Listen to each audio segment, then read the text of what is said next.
안녕하세요. 시댁 식구 챙기느라 제 가족은 나몰라라 했던 남편 놈을 반품하고 눈에 넣어도 아프지 않은 예쁜 딸과 행복한 삶을 살고 있는 여자입니다. 자식까지 있는 상황에서 이혼을 결심하는 데까진 꽤나 긴 시간이 필요했는데요. 오랜 시간 긴 고민 끝에 결정한 이혼은 인생에서 가장 잘한 결정인 것 같아요. 물론 긴 시간 고민한 만큼 겁도 많이 나고 힘들기도 많이 힘들었지만요. 결혼 생활을 돌이켜보면 참 힘든 시간들이었거든요. 양가 집안은 저희를 도와줄 여유 따윈 없었고 그야말로 사랑 하나 가지고 한 결혼이었어요. 그나마 믿을 거라곤 젊음과 남편의 직장뿐이었는데 딸이 3살이 되던 해 남편의 회사가 어려워지며 남편은 결국 권고사직까지 당하게 되었죠. 참 막막했어요. 점점 돈 들어갈 곳은 많아지는데 제 취업은 여의찮았고 아무리 꿈을 꾸고 희망을 가져봐도 까마득한 앞날만이 기다리고 있는 기분이었거든요. 여보, 우리 장사해보는 건 어때? 장사? 갑자기 장사는 무슨? 애도 아직 어린데 장사를 같이 어떻게 해? 그냥 내가 빨리 회사 알아볼게. 요즘 취업이 하늘의 별 따기래. 그러지 말고 우리 조그마한 방 하나 딸린 상가 구해서 거기서 지내면서 식당이라도 하자. 내가 다른 건 몰라도 음식 하나는 잘하잖아. 이중으로 월세 나갈 일도 없고 애도 같이 보면서 할 수 있으니까. 지금보단 더 좋을 것 같은데 어떻게 생각해? 그런가? 듣고 보니 그것도 괜찮은 것 같네. 나 퇴직금 받은 것도 있고 이 집 보증금 빼고 대출 조금만 받으면 어떻게 가게는 얻을 수 있을 것 같긴 하다. 그런데 진짜 힘들 거야. 당신 괜찮겠어? 괜찮고 안 괜찮고가 어디 있어. 젊을 때 고생은 사서도 한다는데. 우리 힘들어도 열심히 살아보자. 우리 딸 먹고 싶은 거 하고 싶은 거 돈 걱정하지 말고 다 해줄 수 있게. 그렇게 식당을 차렸고 생각보다 더 힘든 날들의 연속이었어요. 기껏 마련한 재료를 다 버리는 날도 수두룩했고 진상 손님이 오는 날이면 때려치고 싶은 생각도 굴뚝 같았죠. 그런 날들이 쌓이고 쌓여 경험이 되고 점차 단골 손님이 생겨난다 싶더니 입소문이 나더라고요. 그렇게 6년, 앞만 보고 달려왔더니 어느새 대박난 식당이 되었네요. 고생스러운 세월을 보낸 보상을 받듯 더는 먹고 사는 건 문제가 되지 않았죠. 딸이 하고 싶다는 건 걱정 없이 해줄 수 있는 형편이 된 거예요. 그런데 형편이 나아지니 다른 곳에서 문제가 생기더라고요. 그건 바로 시댁과 남편이었어요. 정말 힘들어서 돈 10만 원이 아쉬웠던 시절엔 저희에게 1,000원짜리 한 장 줄 수 없다며 딱 자르던 시댁이었는데 어느 순간부터 돈을 야금야금 빼가고 있더라고요. 남편을 통해 말입니다. 여보, 당신 집에 무슨 용돈을 이렇게나 많이 드리는 거야. 이건 너무 과하잖아. 과하기는 나 장남이야. 이때까진 형편이 안 돼서 못 드렸지만 이제 우리도 먹고 살만 하잖아. 그런 걸로 치면 나도 장녀야. 그런데 난 이 정도로 많이 드리진 않는다고. 이때껏 못한 건 죄송하지만 용돈은 형편껏 해드려야 할 거 아니야. 우리가 이 돈 없으면 굶어 죽는 것도 아닌데 좀 적당해라. 남들 다 부모 호강시켜줄 때 나 몰라라 했던 게 한이 돼서 그래. 그러니까 당신이 조금만 이해해줘. 남편의 심정이 이해되지 않는 건 아니었어요. 장남이기도 했고 여유가 생겨 가족을 돕고 싶은 마음을 이해 못하는 것도 아니었고요. 그런데 시댁에 주는 용돈 금액이 점점 더 커지고 남편의 남동생, 즉 시동생이 장가를 갈 때 집을 사주는 모습을 보곤 이건 아니란 생각이 들더라고요. 언제까지 장사가 잘 되리라는 보장도 없는데 미래는 생각지도 않고 버는 족족 써버리니까요. 미래가 불안한 것도 있었지만 일할 맛도 나지 않더라고요. 시댁 식구 배를 불려주려고 일하는 건가 싶은 생각이 들었죠. 여보, 이번에 서방님 집 해준 거 우리도 무리였던 건 당신도 잘 알고 있지? 무리는 무슨. 그까짓 돈 또 벌면 되잖아. 그까짓 돈? 우리가 벌고 싶다고 하면 언제까지나 잘 벌 수 있대? 도대체 뭘 믿고 돈을 그렇게 쓰는 거야? 우리 딸 아직 어려. 대학도 가야 하고 시집도 보내야 하는데 이렇게 버는 대로 다 줘버리면 어쩌자는 거야? 아, 진짜 말 맞네. 그러면 하나뿐인 동생이 장가를 간다는데 우리처럼 월세살이 시켜? 우리도 이만큼 고생했으니 너도 그 정도 고생은 해라. 이러란 말이야? 아, 말을 말자 말을 말아. 여기까지만 해. 더는 도움 주지 말란 말이야. 지금까지 한 것만 해도 장남으로서 차고 넘치게 했다고. 나 진짜 앞으론 가만 안 있을 거야. 정말 진짜 진심이야. 알겠어? 그래, 알겠어. 아, 알겠다고. 잔소리 좀 그만해. 이젠 결혼할 동생도 더 없다고. 남편은 짜증 가득한 약속을 했고 한동안은 조용했어요. 그러는 와중에 제 여동생이 결혼을 하게 되었고 결혼 선물로 좋은 침대를 사주고 싶더라고요. 어릴 때부터 동생이 좋은 침대를 가지고 싶다고 했었거든요. 그래서 침대를 알아보기 시작했는데 남편이 어떻게 알았는지 화를 내더라고요. 당신, 처제 결혼 선물로 침대 사주려고 그래? 왜? 왜? 몰라서 물어? 침대가 얼마나 비싼데 그런 걸 결혼 선물로 한다는 거야? 당신 정신이 있어 없어? 기가 막히더라고요. 본인은 지 동생 결혼 선물로 집 사는 데 쓰라며 거금을 보태준 건 기억에서 아예 지워버린 듯 했죠. 그러고선 뻔뻔스럽게도 고작 침대로 화를 내더군요. 거기에다 그간 남편이 시댁에 쓴 돈이 얼만데 왜 저딴 핀잔을 들어야 하는지도 이해가 되지 않았고요. 당신은 당신 집에 간이고 쓸개도 다 빼주고 다니면서 난 내 동생 결혼 선물로 침대 하나 못 해줘? 아니, 아무리 그래도 침대는 아니지. 그냥 이불이나 좋은 거 사줘. 그러면 되지. 당신이 그렇게 좋은 거 막 해주면 처제도 부담스러워한다고. 말 같지도 않은 소리를 잘도 해대더라고요. 그래서 어떻게 했냐고요? 뭘 어떻게 했겠어요. 대꾸할 가치도 없는 말은 사뿐히 무시하고 가격대가 있는 침대를 선물했죠. 동생이 참 기뻐하더라고요. 그간 식당 일이 바쁠 때마다 와서 동생은 돈 한 푼 받지 않고 돕기도 했고 언니로서 뭐 하나 제대로 해준 것이 없어 마음이 불편했거든요. 동생이 그다지도 기뻐하는 모습을 보니 뿌듯한 기분이었어요. 동생에게 침대를 선물한 사실은 당연히 남편의 귀에도 들어갔고 또 당연하다시피 시댁에서도 알게 됐더라고요. 너 그게 사실이니? 네 동생 결혼하는데 비싼 침대 선물했다는 거. 네, 사실인데 무슨 문제라도 있나요? 무슨 문제? 그걸 몰라서 물어? 침대 비싼 거는 한두 푼도 아닐 텐데 그렇게 굳이 왜 침대를 선물해? 그냥 좋은 이불 세트면 되지. 그렇게 헤프게 낭비하면 돈을 어떻게 모으니? 동생에게 침대를 사준 것으로 둘이 얼마나 긴 토론을 해댔는지 남편의 말과 토씨 하나 틀리지 않고 읊어대는 시모의 말을 듣는데 이대로는 안 되겠다 싶더라고요. 이때껏 돈은 돈대로 쓰면서도 생색 한 번 내지 않았더니 그래서 이토록 당당한가 하는 생각이 들기도 했고요. 어머님, 저 이번에 동생한테 돈 쓴 거 처음이에요. 아범은 서방님 결혼할 때 집 사는데 보태라며 큰돈 턱턱 내놨잖아요. 그것뿐인가요? 시댁에 돈 필요할 때마다 아범한테 받아간 거 다 알고 있어요. 재작년에 이사도 아범이 시켜줬고요. 제가 제 동생한테 고작 침대 하나 사준 게 그리도 싫으시면 환불할게요. 대신 이때껏 아범한테 받아간 거 다 돌려주세요. 그러면 저도 침대 환불하고 동생한테는 이불로 다시 사줄 테니까요. 이렇게까지 강하게 나올 거라 생각하지 못했는지 시모는 조금 당황한 듯 했지만 물러서진 않더라고요.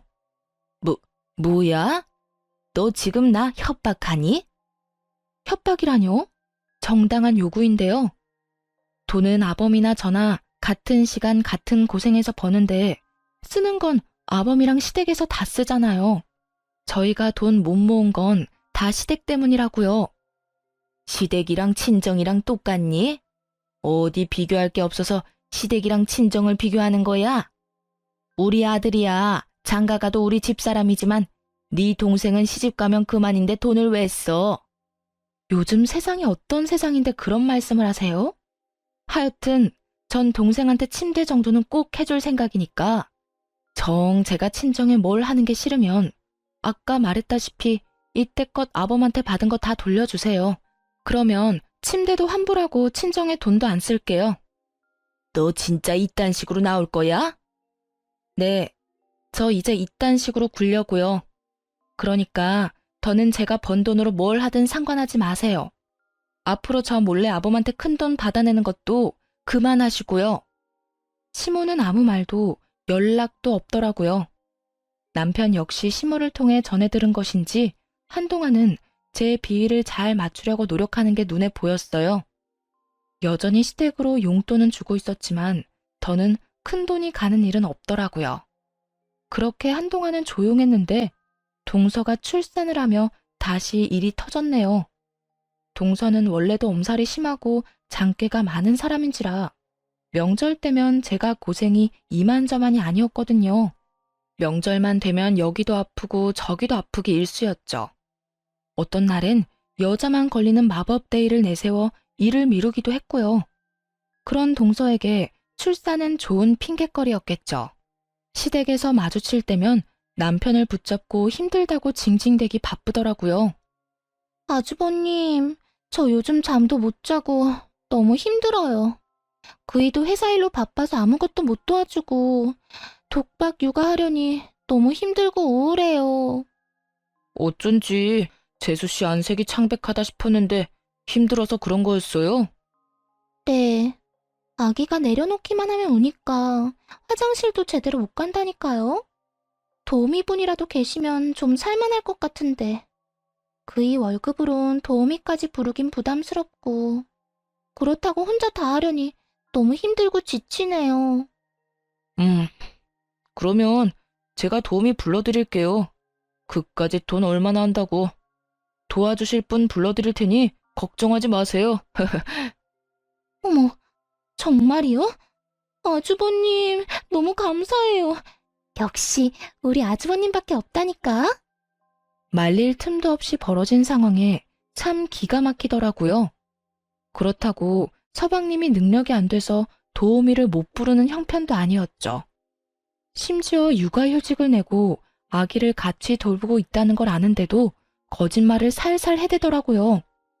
더 열받았던 건 전 육아를 하다 손목이 움직이지 않는 상황에도 돈이 아까워 사람도 부르지 못하고 혼자 육아를 했었거든요. 그걸 떠올리자 더욱 화가 치솟았죠.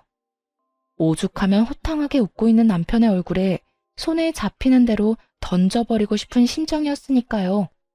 그렇게 저만 빼고 화기애애한 시댁 모임이 끝나고 집으로 돌아오자마자 남편과 크게 다퉜어요. 여보, 진짜 미쳤어? 도우미 부르는 돈이 한두 푼인 줄 알아? 하루만 불러주는 것도 아니고 적어도 일주일에서 2주일은 불러야 할 텐데 나하고 상의 한마디 없이 그렇게 말하면 어떻게 해? 아, 진짜 적당히 좀 해라. 같은 여자로서 재수씨가 불쌍하지도 않아? 그러는 나는 당신은 내가 불쌍하지도 않아? 나도 온몸에 파스로 도배를 했어. 일하느라 안 아픈 데가 없다고. 이런 나는 본 척도 안 하면서 재수씨가 힘든 꼴은 그렇게 보기가 힘들디? 그래서 나한테 상의도 안 하고 그런 큰 결정을 덜컥 한 거냐고. 가게 일은 당신 혼자 다 해? 나도 해. 가게에서 나온 수익금 중엔 내 몫도 있다고. 내 돈으로 내가 가족을 위해서 좀 쓰겠다는데 이렇게까지 사람을 몰아세워야 속이 편해? 이렇게까지 몰아세우게 만든 사람이 누군데? 어떻게 당신은 당신 집 일이라면 앞뒤 없이 지갑이 바로 열려? 그리고 뭐? 당신 돈? 정확히 해야지. 그건 당신 돈이 아니라 우리 돈이야, 우리 돈. 아, 진짜? 그러면 이러지 말고 우리 수익 분배를 확실하게 하자. 정확히 반반 나눠서 어디에 얼마를 쓰든지 간에 서로 간섭하지 말자고. 좋아, 그렇게 해. 나도 버는 사람 따로 쓰는 사람 따로 있는 이 생활 불만 많았다고. 당신 집에 온 재산 다 털리고 후회나 하지 마. 지금이야 돈 있으니까 당신한테 최고라고 해주고 당신 치켜 세워주지. 당신한테 돈 떨어지는 순간 다 끝이야. 당신 식구들이 당신 도와주기나 할 것 같아? 우리 가족이 돈만 밝히는 당신 같은 줄 알아? 그리고 내가 왜 돈이 떨어져? 지금처럼 장사만 열심히 하면 돈 떨어질 일이 뭐가 있다고. 군말하지 말고 이제부터 딱 절반으로 나눠. 알겠어? 정말 목 끝까지 차오르던 말이었는데 남편이 먼저 해주는 것도 모자라 저리도 강하게 요구하니 고맙기까지 하더라고요. 다음 날부터 돈 관리를 따로 하기 시작했고 살림에 드는 돈도 정확히 반반씩 내서 생활비로 쓰기로 했죠. 이미 시댁에는 이런 일이 다 소문이 났는지 미운 털이 단단히 박힌 상태라 온갖 트집을 잡으며 저를 귀찮게 했지만 괜찮았어요. 돈으로 엮이지 않으니 확실히 스트레스가 줄었거든요. 트집 잡는 거야 반박하거나 말로 돌려주면 되니 그렇게까지 힘들지 않았고요. 하나마나한 공격인 거죠. 그렇게 각자 생활하며 나름 평온한 나날을 보냈어요. 눈에 넣어도 아프지 않은 딸이 무럭무럭 자라는 게 인생의 낙이었죠. 그런데 어느 날 밤 딸이 이상하더라고요. 왜인지 기운이 없어 보인다 싶더니 금세 온몸에 열이 오르기 시작했어요. 해열제를 먹여봤지만 열이 떨어지는 건 잠시뿐이었고 더는 지체하면 안 될 것 같은 상황이었어요. 긴박한 순간이 되자 그래도 아이의 아빠인 남편밖에 생각나는 사람이 없더군요. 그래서 늦은 시간까지 들어오지 않고 있던 남편에게 전화를 걸었어요. 왜? 여보, 어떻게 해?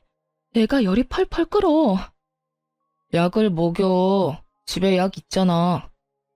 먹였는데도 열이 안 떨어져. 어딘데? 병원에 가게 빨리 좀 와. 나 지금 못 가. 승철이랑 재수씨랑 오랜만에 데이트 좀 하라고 방금 내보냈단 말이야. 내가 지금 가면 애는 누가 봐? 다른 사람도 아닌 딸이 아프다는데 조카를 봐야 하니 못 온다고 태연하게 말하는 남편의 말을 듣는데 기가 막혀 말이 안 나오더라고요. 그렇게 말문이 막혀 아무 말도 하지 않고 있는데 그 뒤로 이어진 남편의 말은 더욱더 가관이었습니다. 그리고 애가 아프면 119를 불러야지 왜 나한테 전화를 해? 심각한 거면 119 불러서 병원에 가고 좀 참을 만하다고 생각되면 택시 불러서 응급실을 가. 그러면 되잖아. 하여튼 난 바쁘니까 알아서 좀 해. 지금 그걸 말이라고 해? 애가 아파서 애 아빠한테 전화한 게 잘못이야? 아니, 당신 애가 아프다는데 이것보다 더 중요한 일이 세상에 어디 있어? 당신 진짜 애 아빠가 맞긴 해? 내가 틀린 말 했어? 애가 아프면 병원에 가야지. 애 아빠가 간다고 애가 괜찮아져? 별것도 아닌 걸로 사람 귀찮게 좀 하지 마. 별것도 아닌 거? 당신 진짜 그렇게 생각하는 거야? 됐어. 또 시댁 일에 눈 뒤집혀서 정작 지 가족은 눈에도 안 보이는 거겠지. 또 무슨 말을 그렇게 해. 당신도 잘 알 거 아니야. 육아한다고 두 사람 제대로 된 데이트도 못하는 거. 오랜만에 데이트 좀 하라고 내보냈는데 이제 와서 내 아프다고 들어오라는 말을 어떻게 해? 하여튼 난 바쁘니까 알아서 해. 딸이 아프다는데 동생네가 데이트를 해야 하니 조카를 봐줘야 해서 정작 지 애한테는 못 온다는 남편. 너무 황당한 말을 들으니 순간적으로 머리가 멍해지더라고요. 이놈이 정말 미쳤나 싶어서 말이죠. 남편은 바쁘다며 전화를 끊어버렸고 결국 전 119를 불러 딸을 데리고 병원으로 갔어요.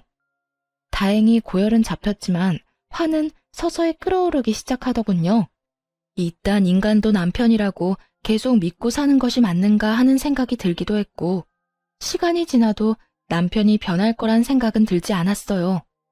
이혼한다면 아빠 없이 자랄 딸이 마음에 걸리긴 했지만 이런 아빠라면 굳이 필요하지도 않을 듯 했고요. 무엇보다 딸에게 도움은커녕 상처만 될 것 같기도 했죠. 그렇게 이혼 쪽으로 마음이 기울어진 상태에서 집으로 돌아갔고 집에는 조카를 보느라 많이 지친 남편이 침대에 누워있더라고요. 그 꼴을 보기 싫어 눈을 감고 싶었는데 다음 순간 나온 남편의 말은 정말 온 정이 떨어졌네요. 왔어? 뭐래? 괜찮다지? 적당히 웃음이 섞인 질문. 정이 떨어지는 것은 물론이고 겨우 가라앉힌 화가 다시 확 오르더라고요. 지금 웃음이 나와? 당신이 그러고도 아빠야? 애 걱정은 전혀 안 해? 걱정하면 뭐가 달라져? 그리고 괜찮으니까 집에도 온 거 아니야. 피곤하면 잠을 자. 괜히 나한테 짜증내지 말고 말이야. 내가 지금 피곤해서 당신한테 짜증내는 줄 알아? 당신이 하는 행동이 화가 나서 이러는 거야. 애가 아프다는데 한다는 말이 119를 부르라고? 누군 119 부를 줄 몰라서 당신한테 연락한 줄 아냐고. 그래도 당신이 우리 딸 아빠니까 연락한 거였지. 나도 무섭고 걱정되니까 그런 순간에 당신하고 함께 있고 싶어서 그래서 연락한 거였다고. 그만 좀 해라. 애만 멀쩡하면 된 거지. 별것도 아닌 걸로 성질 좀 내지 마. 우리 딸한텐 당신이 있었고 그때 조카한테 나뿐이었으니까 어쩔 수 없는 상황이었잖아. 가족끼리 서로 돕고 살면 좋은 거지. 언제까지 그렇게 따지고 둘 거야? 입에 발린 말이라도 미안하다. 나도 어쩔 수 없는 상황이었다. 다음부턴 우리 가족을 우선으로 하겠다 등의 말이 나올 줄 알았어요. 조금이라도 미안해하는 기색이었다면 그토록 화가 나진 않았을 텐데요. 남편은 도리어 큰 소리를 내며 저를 예민하고 트집이나 잡는 사람으로 몰아가더군요. 그 순간 분명해졌네요. 이 남자에게 가족은 나와 딸이 아니라 시댁 식구들 뿐이라는 사실을요. 그런 생각이 들고 나자 이혼해야겠다는 확신이 더 분명해졌고 결단을 내렸죠. 일단 저와 딸의 공간에서 남편 놈을 내쫓기로 했어요. 당신은 당신 가족만 챙기니까 문제라는 거야. 결혼하고 당신이 최우선으로 챙겨야 할 가족은 나랑 우리 딸이라고. 시댁이 아니라 우리가 1순위가 되어야지 왜 늘 다른 사람이 1순위야? 난 우리를 2순위로 여기는 가정은 필요 없으니까 계속 그런 식으로 다른 사람부터 챙기려거든. 거기 가서 살아. 여기서 이러고 있지 말고. 뭐? 지금 나보고 나가라는 거야? 나가라면 누가 겁낼 줄 아나? 나도 마주치면 싸우기만 하는 이 집구석 들어오기 싫었다고. 제발 들어와 달라고 연락이나 하지 마. 걱정하지 마. 하늘이 두 쪽이 나도 당신 같은 인간한테 연락하는 일은 없을 테니까. 화를 내더니 그 길로 남편은 집을 나가버렸고 바로 이혼 준비를 하기 시작했죠. 이혼을 준비하며 알아보니 생각보다도 더 많은 돈이 시댁으로 흘러들어갔더라고요. 결혼한 지 2년밖에 되지 않은 동서에게 들어간 돈도 꽤 많았고요. 당연하다면 당연하게도 차용증 한 장 없이 말입니다. 돈 관리를 따로 하기 시작한 시점부턴 거의 돈을 물 쓰듯 썼더군요. 힘들었던 시절은 생각지도 않고 피땀 흘려 번 돈으로 시댁 식구들만 챙기는 남편의 행동은 이혼 사유로 충분했죠. 물론 이혼을 결심하며 딸이 걱정스러운 건 있었어요. 그런데 딸아이 역시 남편에게 실망을 많이 했더라고요. 엄마, 그냥 아빠랑 이혼해. 아빠한텐 우리가 항상 2등이잖아. 난 이제 그런 아빠 필요 없어. 어? 우리 딸 아빠한테 화 많이 났구나? 화가 난 게 아니라 아무 감정도 없는 거야. 아빠랑 뭘 해본 기억도 없고 웃으면서 이야기 나눈 기억도 거의 없어. 그런 아빠한테 무슨 화가 나겠어? 그러니까 엄마도 내 걱정하지 말고 이혼하고 싶으면 그냥 이혼해도 된다고 말해주고 싶었어. 우리 반에도 이혼한 애들 꽤 있으니까 이상한 걱정하지 말고. 혹시나 이혼이라는 선택이 딸에겐 상처만 되는 이기적인 선택이진 않을까 고민했었는데 딸에게서 이런 말을 들으니 옳은 선택이었다 싶었어요. 어린 딸에게 이런 말까지 나오게 한 남편에게 정말 분노하기도 했고요. 이혼은 순탄하지 않았어요. 남편이 이혼을 거부한 것은 아니었지만 위자료를 주지 않으려 갖은 애를 썼거든요. 시댁엔 큰 돈을 아무렇지 않게 턱턱 내놓더니 저에겐 한 푼이라도 아껴보려 하는 모습을 보며 이혼을 결심하길 잘했단 생각을 다시금 했네요. 양육권은 두말할 것 없이 제가 가져오게 되었고 위자료 역시 생각보다 더 큰 금액을 받게 되었어요. 집은 제 명의였고 가게는 남편 명의였기에 이혼을 하자마자 용달차를 불러 남편의 짐을 동선의 집으로 보내버렸어요. 짐을 받은 동선은 전화를 해서는 개거품을 물기 시작하더라고요. 형님 진짜 미쳤어요? 이 짐을 왜 저한테다 보내세요? 왜? 내 전남편이 매일같이 그 집에 가 있길래 거기가 내 전남편 집인 줄 알았는데? 그걸 지금 말이라고 해요? 얼른 다시 가지고 가세요. 그렇지 않아도 하루가 멀다고 찾아와서 귀찮아 죽겠는데 짐까지 우리 집에 있는 거 알면 여기서 살다시피 할 거 아니에요. 그까지 돈 좀 줬다고 빈드라도 붙을 생각이야 뭐야? 하여튼 눈치가 없어도 너무 없다니까. 가라고 눈치를 줘도 알아먹지를 못해요. 전 그런 눈치 없는 아주버님 데리고 살 생각 전혀 없으니까 얼른 짐 다시 가지고 가세요. 난 이미 동서한테 다 보냈고 내 손은 다 떠나갔으니까 정 싫으면 동서가 어머님 댁으로 보내든 다 태워버려버리든 알아서 해. 나한테 이런 연락하지 말고. 이제 우리 엄연히 남남인 거 몰라? 눈치 없는 동선의 아주버님, 이제 나하고 아무 사이도 아니고 동서 가족이니까 알아서 잘 챙겨 살아. 늘 그랬던 것처럼 말이야. 언제는 전남편이 최고라며 치켜세우기 바쁘더니 빼먹을 것이 없어지자 동서는 전남편을 짐짝 취급을 해대더라고요. 형님, 글쎄 전 아주버님을 제 식구라고 생각해 본 적이 없다니까요. 식구도 아닌데 무슨 돈은 그렇게나 많이 받았대? 차용증 한 장 없이 말이야. 그거야. 난 그저 힘들다고 했을 뿐인데 아주버님이 나서서 돈을 준 것뿐이라고요. 주는 돈을 안 받는 사람이 어디 있어요? 그리고 다 갚을 거예요. 가족끼리 차용증은 무슨? 데리고 살라고 할 땐 식구가 아니라고 하더니 돈 이야기엔 가족? 동서는 참 말이 앞뒤가 안 맞네. 자기 마음대로 이랬다 저랬다 편하게도 산다. 하여튼 형님한테 빌린 돈 아니니까 신경 쓰지 마세요. 짐은 빨리 다시 가지고 가시고요. 동서는 화를 내며 온갖 험한 말과 함께 전남편에 대한 욕을 쏟아냈고 그 모든 내용을 녹음해 전남편에게 보내버렸어요. 돈은 돈대로 쓰고 무슨 일이 있다면 만사를 제쳐놓고 도와줬던 인간들이 전남편을 어떻게 생각하고 있는지 알려주기 위함이었죠. 보낸 녹음 파일을 다 들은 남편은 전화를 해 화를 내기 시작하더군요. 당신 이게 뭐야? 이딴 거 보내면 내가 후회라도 할 줄 알아? 당신 같은 인간은 후회라는 감정도 사치라는 거 나도 잘 알아. 난 그저 당신이 지금 어떤 처지인지 똑바로 알고나 있으라고 보낸 거야. 당신이 그렇게 믿어 의심치 않던 당신 재수씨도 당신이라면 지긋지긋하다고 하니 당신 엄마 집에나 가야겠네. 하여튼 오갈 데 없다고 우리 집엔 오지 말고. 이젠 우리 집에 당신 짐도 없으니까 말이야. 내가 말했지. 오라고 해도 안 간다고. 이혼까지 한 마당에 내가 미쳤다고 그 집에 가냐? 당신 잊었나 본데 가게는 내 거야.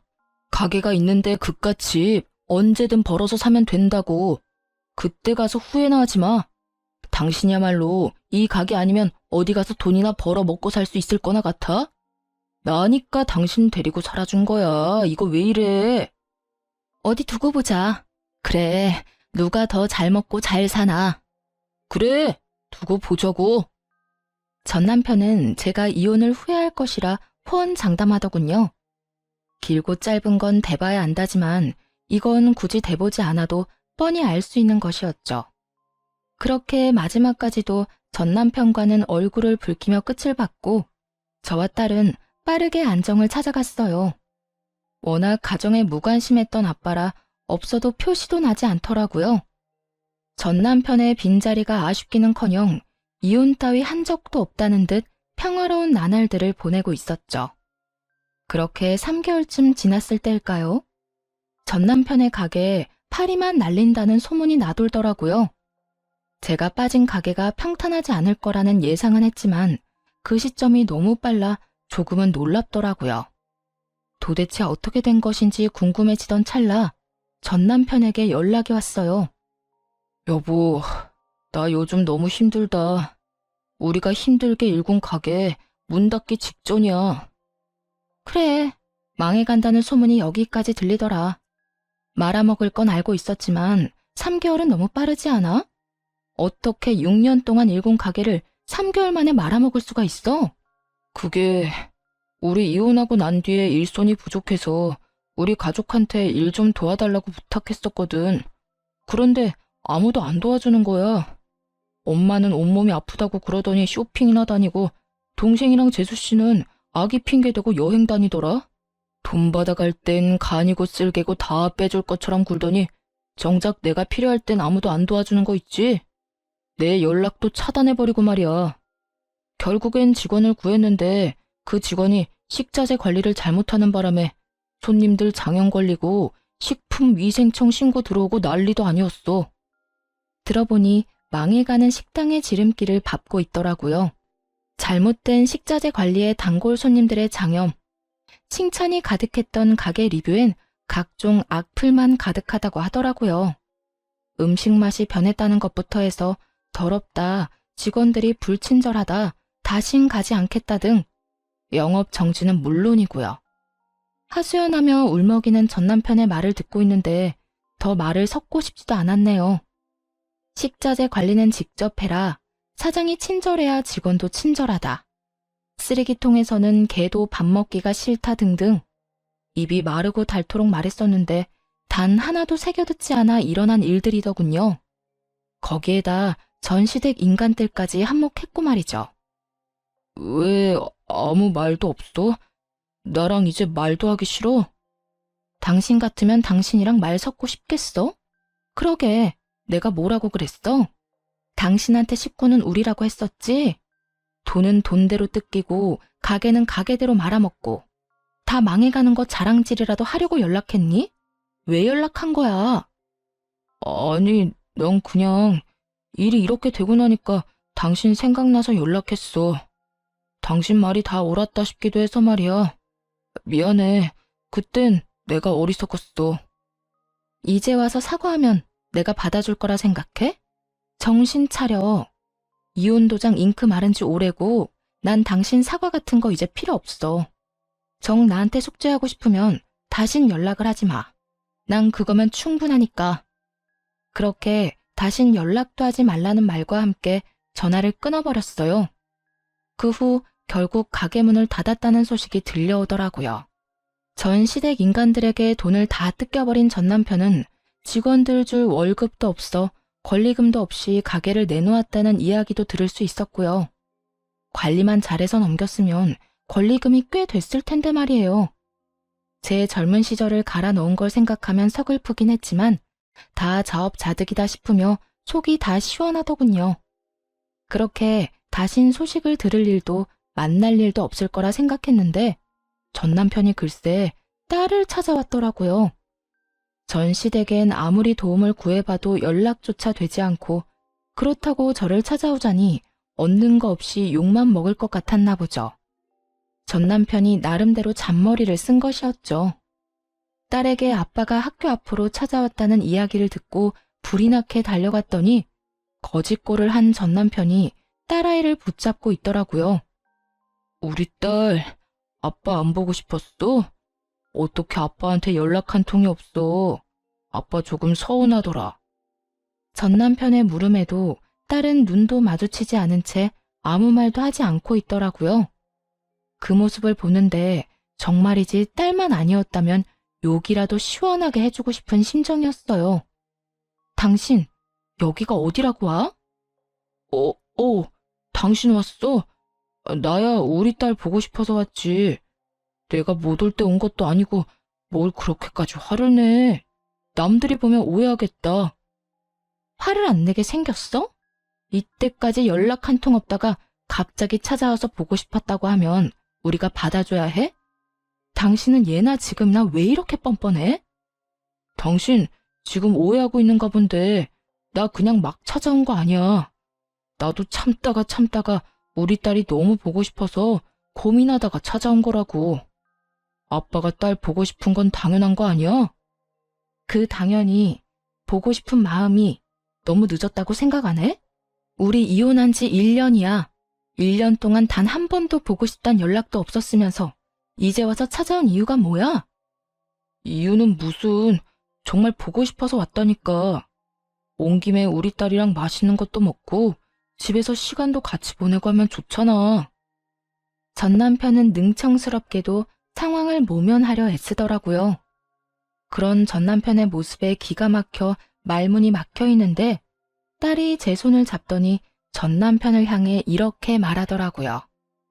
아빠, 이제 나 찾아오지 마. 난 아빠 안 보고 싶어. 딸의 말을 들은 전 남편은 적잖게 당황했는지 눈을 동그랗게 뜨고 딸에게 되묻더라고요. 그리곤 화가 많이 난 딸이 투정이나 부린다고 생각한 듯 장난스럽게 딸의 화를 풀어주려 애쓰더군요. 뭐라고? 아, 우리 딸 아빠한테 화 많이 났구나. 아빠가 미안해. 이렇게 아빠 사과할 테니까 화 좀 풀어라. 응? 나 아빠한테 화 안 났어. 그냥 아빠가 보고 싶지 않을 뿐이야. 내가 아플 때도 엄마가 힘들 때도 우리보다는 다른 사람 돕는다고 바빴어. 난 아빠 필요 없어진 지 오래됐어. 그러니까 원래 하던 대로 우리한테 찾아오지 말고 혼자 살아. 딸, 그땐 아빠가 어리석었어. 아빠가 진짜 반성 많이 했다고. 그러니까 우리 딸 화 좀 풀어주면 안 될까? 이제부터 아빠가 우리 딸한테 정말로 정말로 잘할게. 우리 딸이 필요하다고 하면 그게 어디든 언제든 상관없이 만사를 제쳐두고 달려올게. 응? 필요 없으니까 아빠는 아빠가 사랑하는 가족들이랑 잘 살아. 난 엄마만 있으면 되니까. 딸의 말을 들은 전 남편은 눈물을 줄줄 흘리더라고요. 단호해도 너무나도 단호한 딸의 태도에 아무 말도 못한 채 말이죠. 사실 딸의 말을 들으며 조금은 당황스럽기도 마음이 아프기도 했어요. 전 남편이 불쌍해서 마음이 아픈 것이 아닌 아빠를 저리도 미워하게 된 딸의 심정이 어땠을까 하고 생각하니 마음이 찢어지게 아프더라고요. 그리고 딸이 전 남편을 미워하는 건 알고 있긴 했지만 저토록 미워하는 줄은 몰랐기에 전 남편 못지않게 당황스럽기도 하더라고요. 전 남편은 눈물만 뚝뚝 흘리고 있었고 딸은 그런 아빠의 모습이 더는 보기 싫다는 듯 손을 잡아 끌더군요. 그게 전 남편을 마지막으로 만난 날이었어요. 딸에게 그런 말까지 들은 전 남편은 더는 찾아오지 않았으니까요. 이젠 정말 끝이라고 생각했습니다. 그런데 끝날 때까지 끝난 것이 아니더라고요. 당시 동네 마트에서 계약직으로 일하고 있었는데 그곳으로 글쎄 동서가 찾아왔더라고요. 도대체 어떻게 알고 찾아온 것인지 알 수는 없지만 찾아와 다짜고짜 한다는 말이 정말 가관이었어요. 형님, 이렇게 숨어 있으면 내가 모를 줄 알았어요? 숨긴 누가 숨었다고 그래. 난 그저 내 할 일 하면서 열심히 살고 있는 거야. 갑자기 찾아와서 뭐 하는 짓이야 지금? 뭐 하는지? 몰라서 물어요? 당장 형님 남편 데리고 가요. 내가 아주버님 때문에 살 수가 없다고요. 하루가 멀다고 찾아와서 돈 내놓으라고 빚독촉을 해대는데 정말 살 수가 없다고요. 정말 살 수가 없는 사람이 누군데 이딴 말을 하는 것인지 이해가 되지 않았어요. 동서는 마치 제가 이혼했다는 사실을 모르는 사람처럼 몰아세우기 시작했고 그런 뻔뻔한 태도에 화가 점점 치솟기 시작했죠. 살 수가 없으면 돈을 갚아. 그러면 되겠네. 그리고 나랑 그 인간 이혼한 지가 언젠데 날 찾아와서 이 난리야? 여기서 난동 그만 부리고 동서 아주버님하고나 잘 이야기해봐. 말이 통했으면 여기까지 찾아왔겠어요? 내가 정말 살 수가 없다고요. 이미 동네에 소문까지 나서 이사해야 할 판국이라고요. 그래? 이사하려면 집 팔아야 하잖아. 집 판 김에 돈 갚으면 되겠네. 기억하지? 그 집 살 때 그 인간이 큰 돈 보탠 거. 도움받은 금액이 꽤 큰데 입 싹 닫지 말고 얼마라도 좀 갚아. 사람이 그 정도 양심은 지키면서 살자. 어? 형님, 정말 이러실 거예요? 동서는 본격적으로 언성을 높이며 행패를 부리기 시작하더라고요. 여기 귀 먹은 사람 없어. 소리 못 낮춰? 남의 직장까지 찾아와서 이게 도대체 뭐 하는 짓거리야? 그러니까 이 꼴 저 꼴 보기 싫으면 아주버님 데리고 가면 되잖아요. 저라고 좋아서 이러는 줄 알아요? 저도 바쁜 사람이라고요. 동서는 전 남편을 데리고 가라며 말 그대로 난동을 부리기 시작했어요. 말 자체가 통하지 않았고 어떻게 해야 할지 몰라 당황하고 있던 그 순간 마트 사장님이 다가와 제 앞을 막고 섰어요. 저기요, 여기서 이러시면 안 됩니다. 당장 나가주세요.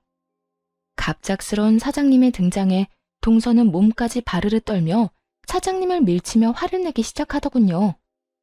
이 아저씨는 또 뭐야? 난 아저씨랑 할 이야기 없거든요. 당장 비켜요. 아, 비키라고. 자꾸 이런 식으로 굴면 경찰에 신고할 수밖에 없어요. CCTV도 있고 이 정도면 영업 방해로 신고하기에 충분하거든요. 경찰서까지 끌려가기 싫으면 당장 나가세요. 사장님은 휴대전화를 꺼내들며 동서에게 엄포를 놓았고 동서는 그제야 허겁지겁 도망을 가더라고요. 한바탕 소란이 지나가고 난 후 정신이 되돌아오니 도저히 당하고만 있을 수는 없다는 생각이 들더라고요. 돈을 받았을 때는 언제고 이제 와서 돈 내놓기 싫은 그 심부도 심부였지만 이미 다 끝난 저를 찾아와 난동을 부리는데 도저히 용서할 수가 없었어요. 당시 동서는 회사를 이직한 상태였는데 전 남편에게 숨기고 있다는 사실을 전 알고 있었어요.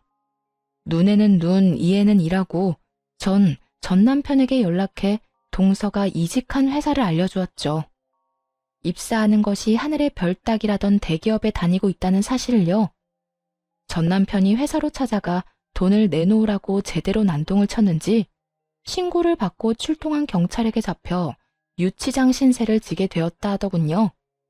가족 타령하며 좋다고 붙어먹을 때는 언제고 돈 때문에 서로를 못 잡아먹어 안달이 난 꼴이 참 보기 좋다 생각했네요. 전 남편이 유치장 신세를 지고 있다는 이야기를 듣고 난 후 동서에게서 연락이 왔더라고요.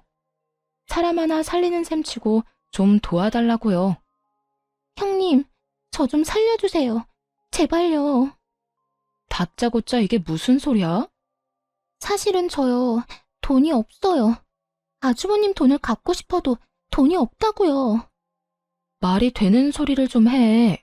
대기업 월급이 얼만데 돈이 없다고 하면 누가 믿어? 그게요, 다 썼어요. 이것저것 좀 사느라. 들어보니 평소에도 사치가 심하던 동서는 전 남편에게 빌린 돈은 물론 월급까지도 물 쓰듯 쓰고 다녔더라고요. 전 남편이 저와 이혼할 것도 가게가 저리 망해버릴 것도 예상하지 못한 채 말이죠. 거기다 전 남편이 찾아와 제대로 회사를 엎어준 덕에 회사까지 잘렸다며 하소연하기 시작하더군요. 거기다 아주버님 때문에 회사까지 잘렸다고요. 이제 정말 돈 나올 구멍이 없어요. 돈이 없으면 없는 거지. 왜 나한테 이 난리를 부리는 거야? 동서 남편 있잖아. 동서 남편한테 말해. 엄한 사람한테 하소연하지 말고. 저희 남편도 요즘 힘들어요. 그래서 말인데 형님이 돈 좀 빌려주시면 안 될까요? 차용증 쓰라고 하면 쓸게요. 저 좀 살려주세요. 제발요. 내 돈으로 내 전 남편 돈을 갚겠다. 이 뜻이네? 동서 진짜 양심도 없구나. 어떻게 나한테 그 돈을 빌려달라고 할 수가 있어? 저도 오죽 급했으면 이러겠어요? 아주버님 목소리만 들어도 이젠 지긋지긋한데 돈은 없고 형님은 이혼하면서 받은 위자료랑 집 있잖아요. 그러지 말고 돈 좀 빌려주세요. 돈을 빌리는 사람이 어찌나 당당한지 누가 들으면 맡겨놓은 돈이라도 있는 건 줄 알겠더라고요. 착각을 해도 아주 큰 착각을 하고 있는 동서에게 확실하게 현실을 깨우치게 해주었어요. 정신 차려. 그 돈이 있다고 해도 동서한테 빌려줄 일은 없어. 그러니까 다신 나한테 연락도 하지 말고 찾아오지도 마. 내가 동서 해주니까 우리가 아직도 가족인 것 같아? 그저 그쪽 저쪽이라 하기 못해서 불러주는 거니까 착각하지 마. 알겠어? 그리고 다시 나한테 피해주잖아? 동서도 내 전 남편이랑 나란히 유치장 신세 지게 해줄 테니까. 유치장은 가고 싶지 않았는지 더는 연락이 온다거나 찾아오는 일은 없더라고요. 그렇게 돈 나오던 방망이가 사라진 후 돈을 물 쓰듯이 쓰던 전 시댁 식구들은 빠르게 무너져 내렸어요. 동선에는 사업을 하다 제대로 망해버려 좁은 단칸방으로 이사를 갔다고 하고, 전 시댁은 그런 동선애를 도와주다 함께 망해버렸다고 하고요. 능력도 없는 것들이 돈만 믿고 설치다 집안 하나 잘 말아먹었다 했네요. 그 후 전 시댁과의 소식이 완전히 끊겨버리고 잘 지내고 있습니다. 여전히 마트에서 일하며 딸과 함께 행복한 나날들을 보내고 있는 중이에요. 무엇보다 사장님이 저와 딸을 잘 챙겨주셔 몸도 마음도 편한 요즘이에요. 딸아이도 마트 사장님을 무척이나 좋아하는데요. 운동회를 앞둔 어느 날 딸이 이런 말을 하더라고요. 엄마, 마트 사장님, 나 운동회 할 때 엄마랑 같이 오면 안 돼? 엄마 혼자 오는 것보다 사장님도 같이 오면 나도 좋고 엄마도 좋을 것 같아. 사장님이랑? 그건 좀 힘들 수도 있을 것 같은데. 아무래도 사장님이 부담스러울 수도 있을 것 같아. 아니야. 저번에 운동회 이야기하니까 꼭 오고 싶다고 했어. 그러니까 엄마가 한번 물어나 봐봐. 아마 꼭 오고 싶다고 할걸? 평소 사장님과 장단이 잘 맞아 친하게 지내던 터라 딸이 함께하고파 하는 마음을 이해하지 못하는 건 아니었지만 조금은 조심스럽더라고요. 그래도 딸이 너무 기대를 하고 있던 터라 조심스럽게 사장님께 물어보았고, 사장님은 흔쾌히 함께 하겠노라 말해주었어요. 정말 저도 가도 되나요? 그렇지 않아도 꼭 가보고 싶었는데 초대해 주셔서 감사해요. 요즘도 도시락도 싸고 하나요? 그날 김밥은 제가 쌀 테니 그냥 몸만 오세요. 아셨죠? 결국 사장님과 함께 딸의 운동회에 참석하게 되었고 참 즐겁더라고요.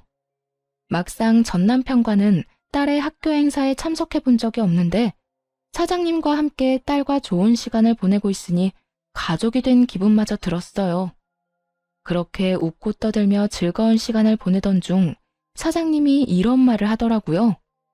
평생 일만 하느라 혼자 늙어 죽을 거라 생각했는데 덕분에 이런 것도 와보고 호강하네요. 아니에요. 사장님 덕분에 저희가 더 즐거운걸요. 우리 딸 저렇게 즐거워하는 거 정말 오랜만이에요. 감사해요. 곤란한 부탁일 수도 있는데 흔쾌히 와주셔서요. 저 진짜 오고 싶었다니까요. 막상 와보니까 오길 정말 잘했다 싶어요. 가족이란 이런 거구나 싶기도 하고 이대로 한 가족이면 정말 좋겠다 싶기도 하고요. 어때요?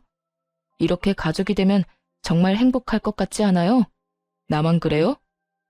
네? 행복할 것 같네요.